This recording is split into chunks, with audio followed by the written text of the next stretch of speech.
Hello everyone! Ngayon naman ay gagawa tayo ng ube, which is napaka-fresh mo talaga. Ayan, di ba ang ganda ng kulay niya. So ito, huhugasan ko muna to dahil maraming nakabalot na lupa sa kanya. Linisin muna natin siyang maigi. Ginamitan ko rin siya ng toothbrush para maalis yung mga lupa-lupa, mga putik-putik na galing pa sa kanyang pinagtaniman. So eto na, pinagtiyagaan ko po talaga itong tanggalin kasi ilalaga po natin siya na kasama ang balat. So ayan, lumalabas rin ang kulay niya pag natatouch yung balat niya.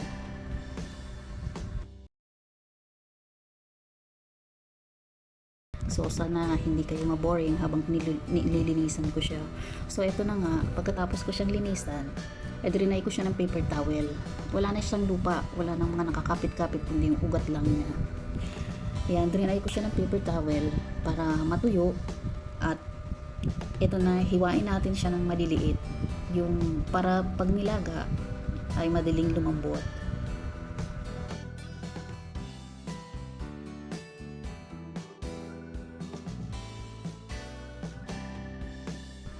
Tapos iligay natin siya sa isang kaldero. Yung kaldero, lagyan natin ng tubig na sakto lang sa kanya, sa taas ng tubig, kung saan ang taas ng kanyang level ng ube. Saka takpan natin to sa mahinang apoy. Pakuluan natin siya ng, by the way, pinakuluan ko to siya ng almost 30 minutes. So eto na, tinesting ko na siya kung malambot na. Eto na, hindi na siya nalalaban, so malambot na.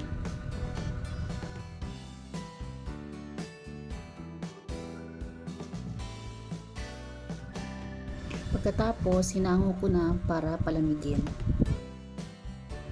At iisa-isahin kong balatan ng dahan-dahan para ma-preserve yung kulay niya. Kasi, ang ganda ng kulay niya kung titingnan mo. Kasi talagang ube. Tinanggal ko siya ng dahan-dahan. Although malambot naman na siya, kaya dinahan-dahan ko na lang siya para maalis at yung mga maliliit na ugat para matanggal na din. At least, makikita mo pa rin yung kulay ube niya.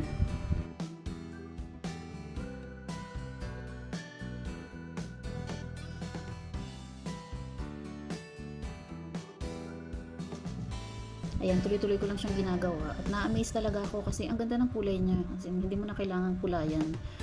At napaka-fresh siya nung binili ko kasi bagong harvest daw ng may-ari. So, nakaka-amaze talaga. Sorry kung medyo kasi documented ko lang din to. Nakaka-happy lang na tingnan na napaprocess ko siya na ganitong pa-fresh ang ubi na to.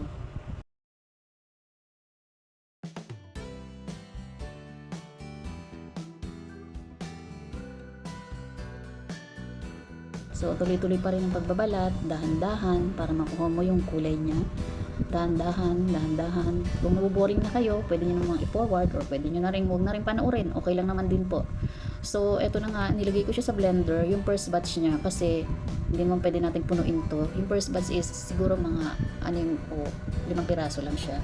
Nilagyan ko na siya ng evaporated milk at saka ng condensed milk para hindi uminit yung blender. So eto na, blenden ko na siya hanggang ayan na, nakikita mo yung kulay, ang ganda-ganda, as in talagang purple na talaga siya. So eto na yung first batch niya.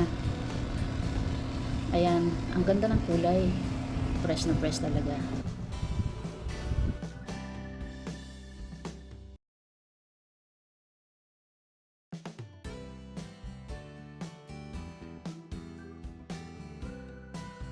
Then, etong kawali na nasa mahinang apoy, nagmelt lang ako ng margarine kasi mas malasa siya yung margarine. Pwede naman kahit dairy cream o kahit anong gamitin nyo. Saka binuhos ko yung first batch ng ube na na-blender ko na. Pero pinatay ko na yung apoy niya.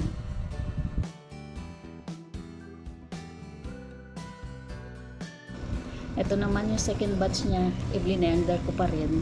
Ganon din ang proseso, nilagyan ko siya ng evaporated milk, tapos condensed milk.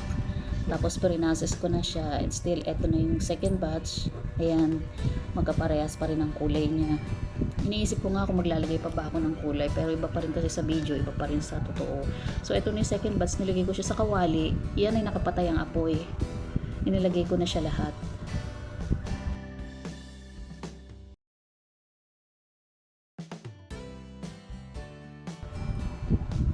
Saka nilagyan ko siya ng condensed milk uli kasi hindi naman siya sa katamisan. At hinalo-halo ko ng dahan-dahan para mag-mix lahat ng ingredients niya. Ang ganda ng star margarine pala kesa sa butter, pero okay lang din naman. Pero I mean, mabango kasi siya. Bagay na bagay talaga siya sa ube halaya. Nilagyan ko na rin siya ng 1 cup na sugar lang kasi hindi naman ako gano'n sa katamisan, which is yung tama lang talaga. Ayoko rin kasi ng matamis at yung mga kakain din naman ay hindi rin pwede ng mga matatamis. So eto, pinaghalo-halo ko na siya, yung asukal, condensed milk, butter at yung ube. Hinalo-halo ko siya ng dahan-dahan pa rin para mag-mix lahat ng ingredients niya bago ko isalang sa apoy.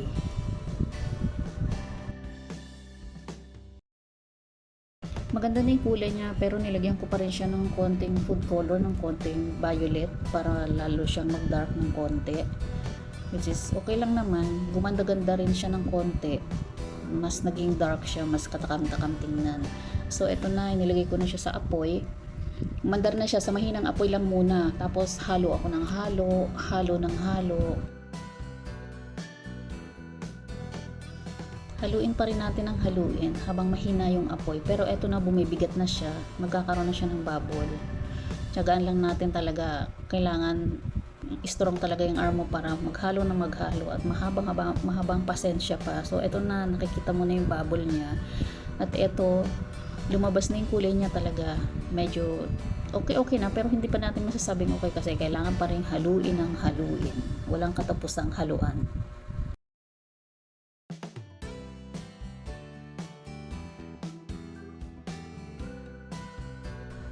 Medyo may kahirapan yung proseso niya, pero okay lang, worth it naman. Eto na, nakaka-excite ng tingnan kasi bumibigat na talaga yung braso ko at yung kawali, bumibigat na talaga siya, nagiging stick na siya. So it means malapit na talaga siyang maluto. So continue lang natin haluin hanggang sa ma-reach natin yung tamang consistency niya na ang pagluluto ng ube halaya.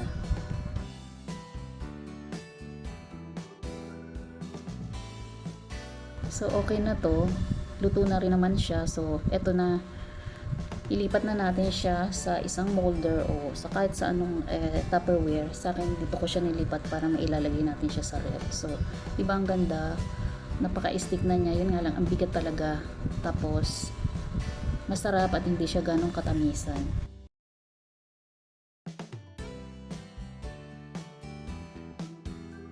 Spread lang natin siya hanggang sa mag-flat.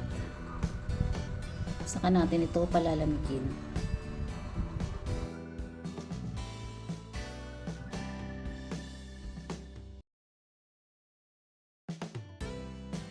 So dahil marami pa siya sa kawali, nag-prepare ako ng llanera. Dito ko siya nilipat.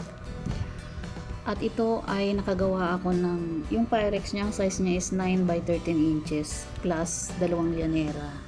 So ito, spread muna natin hanggang sa mag-flat siya. At pag okay na, pwede na natin ilagay siya sa freezer para magamit ngayong Christmas. At yung iba naman, kainin na natin for dessert. Masarap siya. So ito lahat ang nagawa ko. Yung medyo maliit na llanera, hindi ko na napakita. So ito siya. At hindi na nakatiis, may tumikim pa rin. I-spread ko na lang siya ng konti. So ito na, ube halaya. Ang sarap. Kain tayo. Tara, tikman nyo na rin. Merry Christmas in advance. Thank you sa panonood.